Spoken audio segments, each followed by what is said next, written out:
of their ongoing effort to influence U.S. elections in support of President Trump. And just yesterday, the House committee, two of our chairmen here, Chairman Nadler of Judiciary, Chairman Schiff of Intelligence, Chairman Eliot Engel of Foreign Affairs, and Chairwoman Maloney of Government Reform, they released new evidence pursuant to a House subpoena. Lev Parnas, you know who that is, an associate of Rudy Giuliani, that further proves the president was the central player in the scheme to pressure Ukraine for his own benefit in the 2020 election. This is about the Constitution of the United States, and it's important for the president to know, and Putin to know, the American voters in America should decide who our president is, not Vladimir Putin in Russia. So today I'm very proud to present the managers who will bring the case, which we have great confidence in terms of impeaching the president and his removal. But this further evidence insists that, and we wouldn't be in this situation had we not waited, insist that there be witnesses and that we see documentation. And now you see some of that change happening on the Senate side. I hope it does for the good of our country and to honor our Constitution. So today, on the floor, we'll pass a resolution naming the managers, as I mentioned, appropriating the funds for the trial and transmitting the articles of impeachment of the President of the United States for trying to influence a foreign government for his own personal and political benefit. Chair Adam Schiff of California, our lead manager. Chairman Schiff is, as you know, chair of the Permanent Select Committee on Intelligence, is serving his 10th term in Congress. Excuse me. Before Congress, Mr. Schiff was a California state senator and served as a federal prosecutor in the U.S. Attorney's Office in Los Angeles for 6 years, most notably prosecuting the first federal FBI agent ever to be indicted for espionage. Chairman Jerry Nadler, chair of the House Judiciary Committee, is serving his 15th term in Congress. Mr. Nadler served as the top Democrat on the Judiciary Subcommittee on Constitution, Civil Rights, and Civil Liberties for 13 years. Before Congress, Mr. Nadler served in the New York State Assembly for 16 years. Wow. Chair Zoe Lofgren, chair of the House Committee on House Administration, which has jurisdiction over federal elections, is a senior member of the House Judiciary Committee. Ms. Lofgren is serving her 13th term in Congress.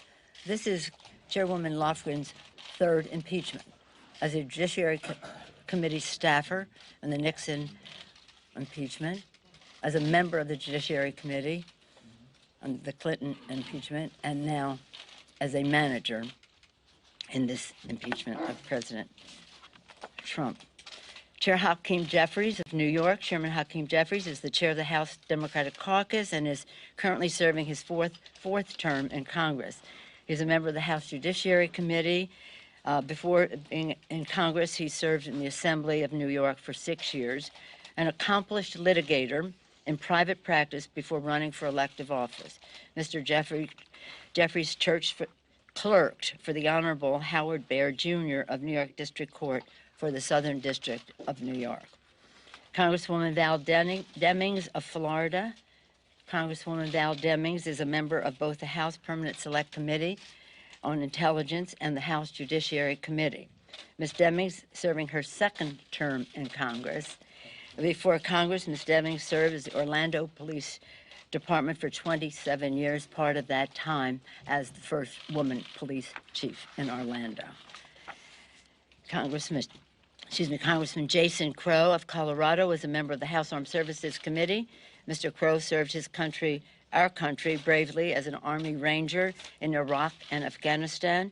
Before running for Congress, Mr. Crow was a respected litigator in private practice in Colorado. Congresswoman Sylvia Garcia of Texas. Congresswoman Sylvia Garcia is a member of the House Judiciary Committee. Before Congress, Ms. Garcia served in Texas State Senate previously. She was the director and presiding judge of the Houston Municipal System and was elected city controller. Ms. Garcia was later elected the first Hispanic and first woman to be elected in her own right to the Harris County Commissioner's Court. As you can see from these descriptions, the emphasis is on litigators. The emphasis is on comfort level in the courtroom. The emphasis is making the strongest possible case to protect and defend our Constitution, to seek the truth for the American people. I'm very proud and honored that these 7 members, distinguished members, have accepted this serious responsibility, again, to protect and defend for the people, defending our democracy. When we leave here, a little bit later, at noon, we'll go to the floor and pass a resolution naming the managers officially. But I wanted to say more about them here and to say that the decision to come down in favor of litigators is necessitated by the clear evidence that we should have witnesses and we should have documentation, and we have to make the strongest prosecution, not only of our very strong case, but of all the information that has come forth since. We're going to take a few questions. Speaker Pelosi. Yes, sir. If time has only strengthened your case, why did you rush to have a vote before Christmas? And, Mr. Chairman, why hold the public hearings for just 2 weeks? Couldn't you stretch this out longer in order to get this more information that you consider has only bolstered your case? Well, I'll yield to the distinguished chairman, but I will say that we had a strong case for impeachment of the president and removal for the president. Anything more would be in terms of where we go in the Senate, and I'll yield to the chairman. We've always felt a certain urgency about this impeachment, given that the president was trying to get foreign help in cheating in the next election. But as soon as we did take up and pass the articles, Mitch McConnell made it clear that he didn't want a trial in the Senate, that he didn't want to hear from witnesses, that he didn't want documents. And this time has given us the ability to show the American people the necessity of a fair trial, to expose the degree to which McConnell is working hand in hand with the subject of the impeachment, the president, to essentially turn what should be a trial into a sham. And that time has been, I think, very effective in not only bringing new evidence to light, and the evidence was already overwhelming, but also forcing senators to go on record. Do they want a fair trial, one that's fair to the president, but also fair to the American people, or are they going to participate in a cover-up? So I think it's been very effective, and as you've seen, additional evidence continues to come to light that not only has bolstered an already overwhelming case, but has also put additional pressure, I think, on the Senate to conduct a fair trial. And the last thing I'll say is Mr. McConnell has taken to saying that the Senate should only consider the closed record that comes from the House. And as if what the Senate is not a trial, but an appeal from a trial. But of course, the Senate, the framers had in mind a real trial with witnesses and evidence. And if McConnell makes this the first trial in history without witnesses, it will be exposed for what it is, and that is an effort to cover up for the president. Finally, some have suggested, as part of your question, why didn't we wait to get more testimony? Well, we have sought McGahn's testimony, Don McGahn, the president's lawyer, since April of last year. We still don't have a final court judgment. So yes, we could have waited years to get testimony, further testimony from all the people the president has been obstructing. But essentially, that would completely negate the impeachment power. That is, allow the president, by virtue of obstruction, to prevent his own impeachment. And that was an unacceptable course, particularly when the whole object of the president's scheme was to cheat in the election, which is the ordinary mechanism for dealing with a corrupt presidency. Madam Speaker, Madam Speaker. Let me just say, I was very discouraged to see Mitch McConnell sign on to a resolution dismissing the case. That, to me, dismissal is cover-up. dismissal is covered. Do you want to speak to that, Jerry? Let me add to that. There is an overwhelming case, beyond any reasonable doubt, that the president betrayed the country by withholding federal funds appropriated by Congress, breaking the law in doing so, in order to extort a foreign government into intervening in our election to try to embarrass a potential political opponent of his. There's overwhelming evidence of that.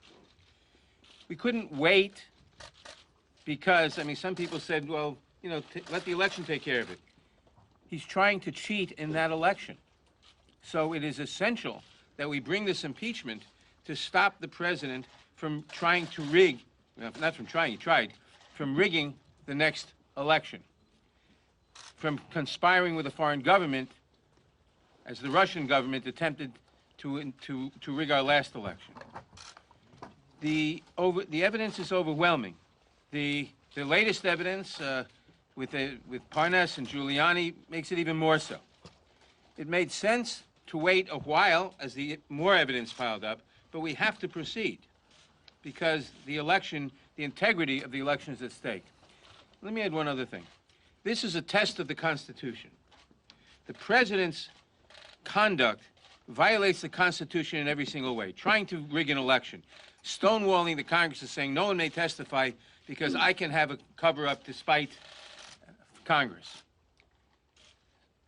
But it's a test of the Constitution now. The Senate is intended by the Constitution to conduct a fair trial. The American people know that in a trial you permit witnesses. You present the evidence. If the Senate doesn't permit the introduction of all relevant witnesses and of all documents that the House wants to introduce, because the House is the prosecutor here, then the Senate is engaging in an unconstitutional and disgusting cover-up. So the question is, does the Senate is on trial as well as the President. Does the Senate conduct a trial according to the Constitution to vindicate the Republic? Or does the Senate participate in the President's crimes by covering them up? Madam Speaker. Madam Speaker, thank you so much. You talked about the push to try to have witnesses, try to have documents in the trial here, and maybe some of the managers would be better taking this question here, but based on your understanding of the Senate rules, what do you see as procedural options to try to force the Senate to do something, A, or just make the best case that you can, and then if they don't try to go down that route, say, okay, this is what they've decided to do? Well, I've often quoted, and Mr. Jeffries quotes, Abraham Lincoln, public sentiment is everything. Over 70% of the American people want to see a fair trial. Whatever the outcome, a fair trial with witnesses and documentation. And we haven't seen even the rules. We put our rules out in October for the next couple of months, the next few months that followed for our making the case. We haven't seen what the rules are in the Senate. But we do know that in the time that has transpired since December 18th, the American people have come down in favor of a fair trial, which they always wanted, but meaning that it would entail having witnesses as well as documents. Anyone else want to speak to that? My colleagues? Mr.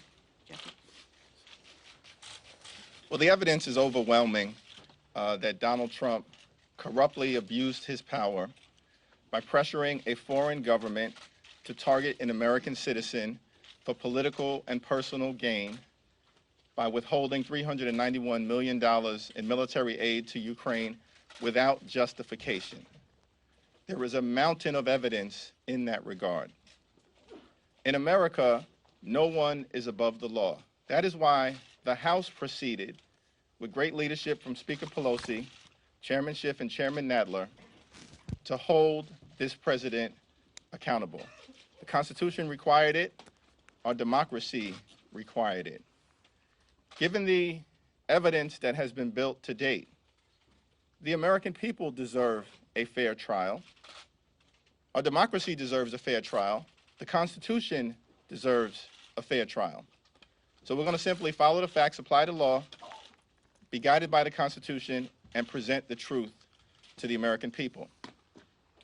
Speaker Pelosi has given us the space for the American people to weigh in over the last few weeks, which has led at least 4 senators, which is the magic number, to publicly indicate that in their view, a fair trial does include the presentation of documents and the presentation of witnesses. We certainly hope that is what will take place. Mr. Speaker, can I just add, if I could just add really quickly onto this, and I thank Chairman Jeffries.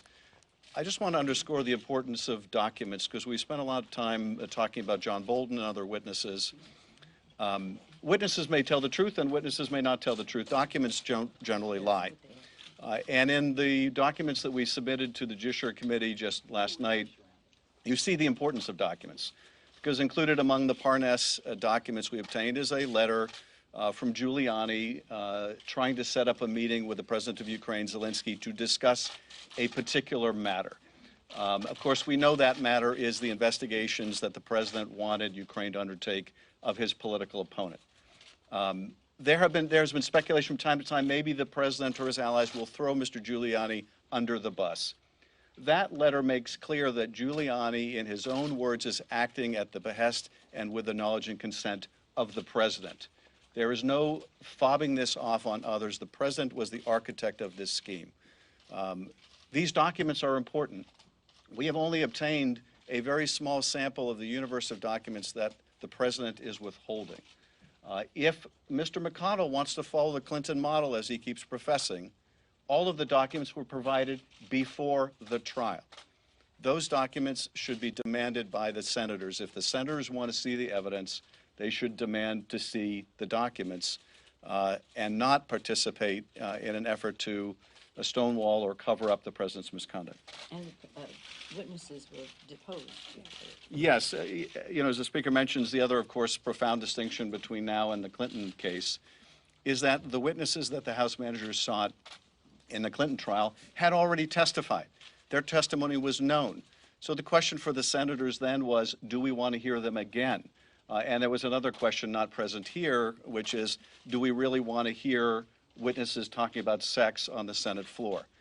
That's not the issue before us. The issue here is, does the Senate want to hear from witnesses who have never testified?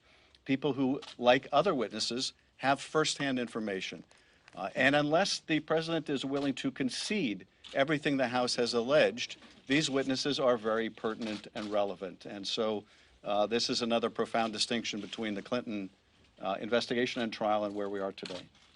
Madam Speaker, having witnesses for the prosecution opens